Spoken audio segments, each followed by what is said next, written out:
We have now come to our 11th visit, where I shall present creative vision, the success principle which is responsible for the building of all of our plans, aims, and purposes. It has been said that the imagination is the workshop wherein we fashion the purposes of our brain and the ideals of our soul. I do not know of a better definition of imagination than this. There are two forms of imagination. First, there is synthetic imagination, which consists of organizing and putting together of recognized ideas, concepts, and facts arranged in a new combination. Very seldom does anyone create an idea or anything else absolutely new. Nearly everything known to civilization is but a combination of something that is old.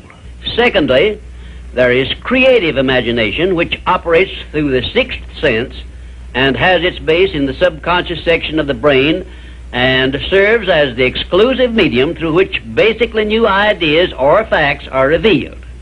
Let me give you some examples of synthetic imagination in action. 1. Edison's invention of the incandescent electric lamp was the creation of synthetic imagination because it was created by bringing together in a new combination two old and well-known principles. 2. Clarence Saunders' idea on which the Piggly Wiggly store system was based was the result of synthetic imagination because he merely borrowed the self-help cafeteria plan and introduced it into the grocery store business. But despite the simplicity of the plan, it is said to have yielded its organizer $4 million during the first 4 years after it was put to work. 3. Henry Ford's first automobile was created through synthetic imagination by the simple procedure of bringing together the well-known method of transportation, the horse and buggy, and the steam-propelled thrashing machine. Both ideas were old, but it remained for Henry Ford to combine them in a new method of use, and he made himself the most distinguished industrialist of his era by his achievement, not to mention a fabulous fortune. 4. The man who dipped a hunk of ice cream in chocolate, placed a stick in it for a handle, and called it Eskimo pie, used synthetic imagination and started a new industry which still has a widespread outlet and grosses annually a huge sum. It is safe to assume that the creator of this simple plan of merchandising was well compensated for his use of his synthetic imagination. 5.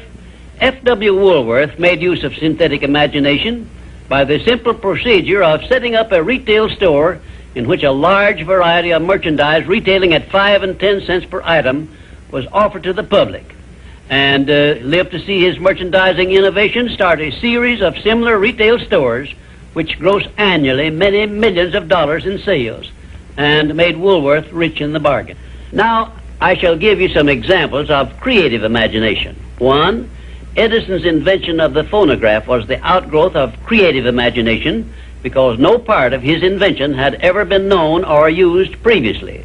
2. Signor Marconi's invention of wireless communication was also the outgrowth of creative imagination because it was based on basically new ideas which never had been used previously. He was the first to discover the means by which the ether could be made to take the place of wires in the transmission of sound. 3. Madame Curie's discovery of radium was also the outgrowth of creative imagination because no one before her had ever revealed either the actual existence of radium or the method by which it could be recovered or refined. 4. Wilbur and Orville Wright's perfection of the modern airplane was partly the result of creative imagination and partly the result of synthetic imagination because others previous to their time had discovered some of the ideas they used successfully, but they were the first to coordinate those ideas, so they worked. 5. Robert G. Letourneau made effective use of creative imagination by building heavy dirt-removing machinery, which involved ideas never before used, although he was practically unskilled in engineering and had very little schooling of any kind. I worked with Mr. Letourneau for a year and a half, during which I saw him in action many times when he was drawing entirely upon the faculty of creative imagination and receiving his ideas from sources outside of his own immediate education or knowledge. And right here, in case you have not already recognized the fact, I am bringing you very near the point where people sometimes tune in on their creative imagination and come up with ideas which benefit great numbers of people and make themselves popular and rich. I am going to give you these suggestions solely as inspiration intended to introduce you to your faculty of creative imagination. All the good ideas have been used up, did I hear you say? Quite to the contrary, the best ideas are yet to be revealed and put into service of mankind. There are no more opportunities to become rich, did I hear you say? If you will give me an acceptable plan for influencing married people to adopt and use the mastermind principle in their domestic relations, you may benefit many millions of people in homes where harmony does not now prevail, and to make for yourself a reputation worthy of a king's ransom.